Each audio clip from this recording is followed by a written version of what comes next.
நமஸ்காரம். உங்கள் கல்பனா ஸ்ரீகாந்த். கடக ராசி மற்றும் கடக லக்ன அன்பர்களுக்கு இந்த பிப்ரவரி மாதம் எப்படி இருக்குது அப்படின்றத உங்களுக்கு தெளிவாக சொல்ல போகிறேன்.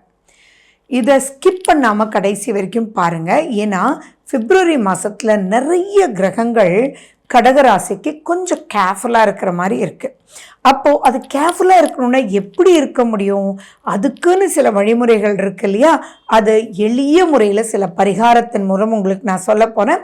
ஸோ கடைசி வரைக்கும் ஸ்கிப் பண்ணாமல் பாருங்கள். சரி, கடகம் அப்படின்னாலே என்ன? கடகராசி கடக லக்னக்காரங்க அன்பு அப்படின்ற விஷயம் பொழியக்கூடிய அளவில் இருக்கக்கூடியவங்க. வீட்டில் ஒரு கடகராசி இருந்தாலே போதும், அந்த குடும்பம் பூரா சந்தோஷமாக இருக்கும். கடகராசிக்காரங்க அவங்க இடத்துல போய் நின்று அது எப்படின்னு அவங்க யோசிப்பாங்க. ஃபார் எக்ஸாம்பிள், இப்போ வீட்டில் கடகராசிக்காரங்க இருக்காங்க, அவங்க ஒருத்தரோட சண்டை போட்டாங்க அப்படின்னு வச்சுக்கோங்களேன். அதனால அந்த சண்டை போட்டவங்க சாப்பிடாம இருக்காங்க அப்படின்னா கடகராசிக்காரங்க விடவே மாட்டாங்க. இவங்க தான் சண்டை போட்டாலும் அதுக்கப்புறம் தட்டில் வச்சு அவங்களுக்கு எடுத்துகிட்டு போய் சாப்பிட சொன்னால் கேளு, சண்டைக்கும் சாப்பாட்டுக்கும் என்ன அங்கே விஷயம் இருக்கு, சாப்பிட்டா இல்லை சாப்பிடாமலே இருந்துருவியா அப்படின்னு எதையாவது பேசி அவங்கள சாப்பிட வச்சிடுவாங்க.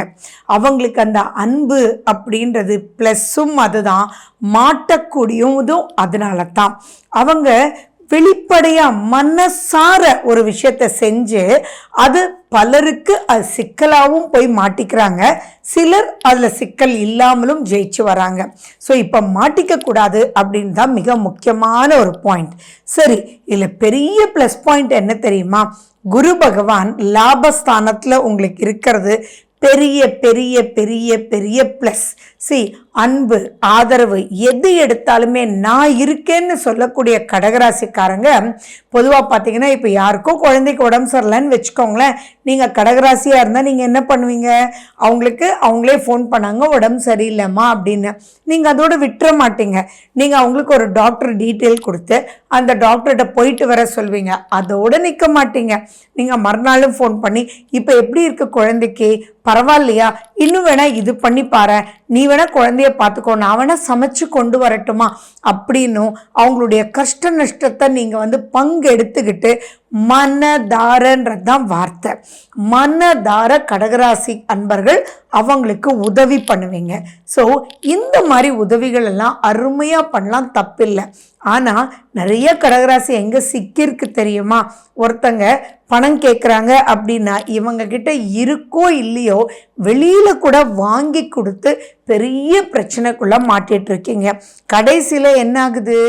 நீங்கள் பணம் வாங்கி கொடுத்தவங்க உங்களை கேட்டுகிட்டே இருப்பாங்க. யார் நம்பி நீங்கள் பணம் கொடுத்துருக்கீங்களோ அவங்க ஃபோனையே எடுக்க மாட்டாங்க, உங்களுக்கு பதிலும் கொடுக்க மாட்டாங்க.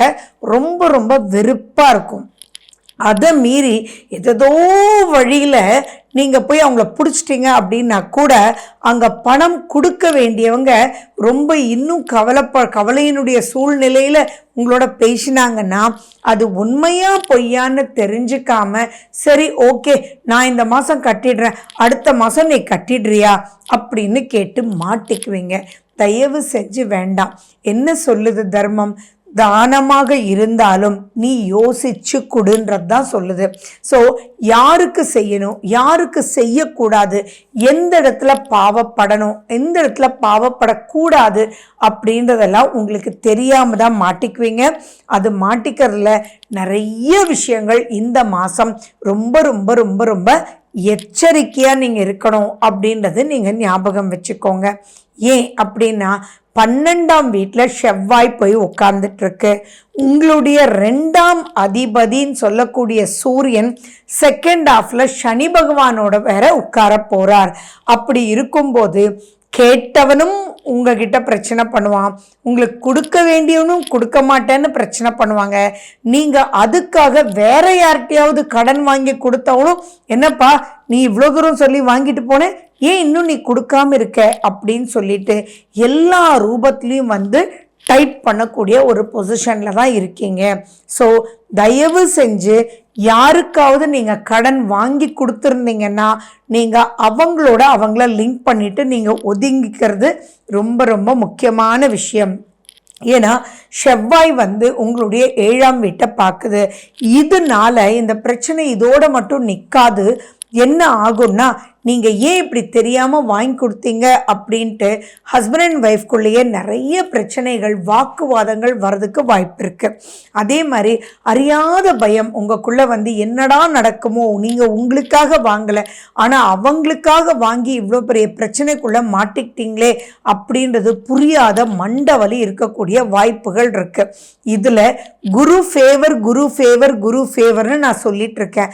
அப்போது நீங்கள் என்ன பண்ணணும், இதுலேருந்தே என்ன புரியுது, எது செஞ்சாலுமே இப்போ நீங்க எந்த நிலையில இருக்கீங்களோ அந்த நிலையை நீங்க உங்களுடைய நட்பு வட்டாரத்துக்கு சொல்லி வைங்க, உங்களுடைய வைஃப்ட உண்மையா சொல்லி வைங்க. நீங்க வைஃபா இருந்தா உங்களுடைய பிரச்சனைகளை கணவர்கிட்ட சொல்லி வைங்க. உங்களை மீறி போகும்போது அவங்க தத்தளிக்காம நீங்க பார்த்துக்கணும். அப்படி இல்லாட்டி மிகப்பெரிய போர் அப்படின்ற ஒரு விஷயத்துக்குள்ளே நீங்கள் மாட்டிக்குவீங்க. ஸோ இதுதான் ரொம்ப ரொம்ப முக்கியமாக நீங்கள் கேர்ஃபுல்லாக இருக்கணும்.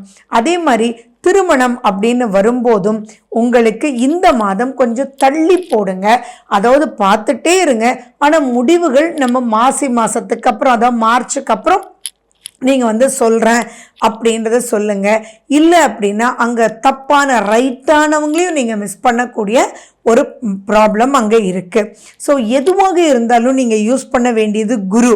குரு அப்படின்னா என்னென்னா நம்பிக்கை. நீங்கள் நல்லா இருக்கணும்னு நினைக்கக்கூடிய அமைப்பில் இருக்கக்கூடியவங்களோட ஒத்து உறவாடி ப்ரொசீட் பண்ணணும். அதே மாதிரி அம்மா சொன்னாலும் சரி, அப்பா சொன்னாலும் சரி, தயவு செஞ்சு யாருக்காகவும் கடன் கொடுக்கணுன்ற ஒரு பாயிண்ட் வேண்டாம். ஏன் அந்த அளவுக்கு எதுக்காக? ஃபார் எக்ஸாம்பிள் உங்கள் அம்மாவே சொல்கிறாங்க. நான் ஏன் எங்கள் அம்மான்னு சொல்கிறேன்னா, கடகராசிக்கு ரொம்ப பிடிச்சதா அம்மா. அம்மா சொல்லிட்டா போகும். ஸோ அப்படிப்பட்ட அம்மாவே அவங்களுடைய ஃப்ரெண்டோட பையனுக்கு வேலை வாங்கி கொடுப்பான்னு சொல்கிறாங்கன்னு வச்சுக்கோங்க. உங்களுக்கு தெரிஞ்ச ஒரு இடத்துல வேலைக்காக தேடிட்டே இருக்காங்க ஒரு பையனைன்னு வச்சுக்கோங்க. நீங்கள் என்ன பண்ணலாம், இவங்களை கூட்டிகிட்டு போய் அங்கே சேர்த்து விட்டுட்டு பாருங்கள், 2 பேருமே உங்களுடைய கண்டிஷன்ஸை பேசிக்கோங்க. உங்களுக்கு பிடிச்சிருக்கா வச்சுக்கோங்க, பிடிக்கலையா விட்டுருங்க. 2 பேரும் அதுக்கப்புறம் எந்த பிரச்சனையும் என்கிட்ட வரக்கூடாதுன்றது தெளிவாக நீங்கள் சொல்லிடணும். ஸோ இப்போது ஒருத்தருக்கு நல்லது பண்ண போய் கூட சிக்கலில் பெருசாக மாட்டக்கூடிய வாய்ப்புகள் இருக்குது அப்படின்றத ஞாபகம் வச்சுக்கோங்க. ஒரு விஷயம், 3ஆம் வீட்டில் கேது இருக்குது. 3ல் கேது அப்படின்றது ஒரு பெரிய ப்ளஸ். குருனுடைய பார்வையும் அங்கே இருக்குது, அது உங்களுக்கு பெரிய ப்ளஸ். பட் இங்கே தெளிவாக நீங்கள் இருந்துக்கிட்டீங்க அப்படின்னா நிறைய விஷயத்துலேருந்து நீங்கள் ஜெயிச்சிடலாம். அண்ட் மேலும் 4ஆம் வீட்டில் இப்போ சுக்ரன் வேற. 4ஆம் வீடுன்றது உங்களுடைய சுக்ரனுடைய வீடு. அந்த சுக்ரன் உச்சம் பெற்று இருக்கார். அப்படி இருக்கும்போது உங்கள் ஆசைகள் பல ரூபத்தில் தூண்டப்படும். உங்களுக்கு ஒன்று வேணும்னா இப்போ 4 கிடைக்கும். அந்த 4 அப்படின்ற ஒரு விஷயத்துக்கு நீங்கள் தேவையான்னு யோசித்து செலவு பண்ணலன்னா பெரிய லெவலில் மாட்டிக்குவீங்க. ஏன்னா அந்த சுக்கிரன் உச்சம்ன்றது நன்மை, ஆனால் அங்கே ராகு போய் உட்கார்ந்துருக்கார். அப்போ தேவையில்லாத இழுத்து விட்டுருவார். ஃபார் எக்ஸாம்பிள், நீங்கள் ஒரு வண்டி வாங்கலான்னு போவீங்க, அந்த வண்டிக்கு இதுதான் பட்ஜெட்னு நினச்சிட்டு போவீங்க. ஆனால் பார்த்தீங்கன்னா அவங்க சொல்லுவாங்க இதை விட நெக்ஸ்ட் வேரியன்ட் நல்லாயிருக்கு, நெக்ஸ்ட் வேரியன்ட் நல்லா இருக்குன்னு உங்களுக்கு என்ன தேவையோ அதை விட அதிகமான தேவைக்கு கூட்டிகிட்டு போயிடுவாங்க. சார் இது 200 கிலோமீட்டர் ஸ்பீடில் போகும் சார் அப்படின்னு சொல்லுவாங்க. ஆனால் நீங்கள் யோசிக்கணும், நீங்கள் எங்கே 200 கிலோமீட்டர் ஸ்பீடில் போவீங்க அப்படின்றத யோசிக்கணும். இது நான் சொல்கிறது ஒரு மொபைல் ஃபோனாக இருக்கட்டும், எந்த ஒரு விஷயமாக இருந்தாலும் ஃபேன்சிக்காக பகட்டுக்காக எந்த ஒரு விஷயத்தையும் செய்யாதீங்க. அது செய்யாமல் இருந்தாலே நீங்கள் சூப்பராக மாட்டிக்காமல் இருப்பீங்க. அதுலேயும் நீங்கள் சந்திராஷ்டம நாட்களில் ரொம்ப ரொம்ப ரொம்ப எச்சரிக்கையாக இருக்கணும். சந்திராஷ்டமம் அப்படின்றது கடகத்துக்கு இந்த பிப்ரவரி மாதம் 2 தடவை வருது. அதுலேயும் நீங்கள் எச்சரிக்கையாக இருக்கணும். எப்படின்னா பிப்ரவரி 1ஆம் தேதி 8:59 இரவு வரைக்கும் உங்களுக்கு சந்திராஷ்டமம் இருக்கு. அதே மாதிரி 27ஆம் தேதி 4:38 விடியற் காலையிலிருந்து மார்ச் 1ஆம் தேதி 5:59 விடியற்காலை வரைக்கும் இருக்குது. அந்த காலகட்டத்தில் ரொம்ப கேர்ஃபுல்லாக இருக்கணும். அதே மாதிரி உங்களுக்கு கிளாஸில் பரிகாரம் சொல்கிறேன்னு சொன்னேன் இல்லையா, ஆஞ்சநேயரை பிடிச்சிக்கோங்க. ஆஞ்சநேயர் கோயிலுக்கு போங்க. அது உங்களுக்கு பெரும் தைரியத்தை கொடுக்கும். அதை எப்படி சமாளிக்கணுன்ற திறமையை உங்களுக்கு கொடுக்கும். அங்கே போய் நீங்கள் ராமஜெயம் எழுதுங்க, அல்லது ஸ்ரீராம் ஸ்ரீராம்னு சொல்லுங்க. ராமர்னுடைய வார்த்தை, ராமரை நீங்கள் எங்கெல்லாம் உச்சரிக்கிறீங்களோ அங்கெல்லாம் ஆஞ்சநேயர் வந்துடுவார். உங்கள் கஷ்டங்களுக்கு உண்டான வழியை அவர் காமிச்சிடுவார். அது ரொம்ப ரொம்ப ரொம்ப முக்கியம், மறந்துடாதீங்க. அதே மாதிரி மகாவிஷ்ணுனுடைய கோயில்களுக்கு போயிட்டு வாங்க.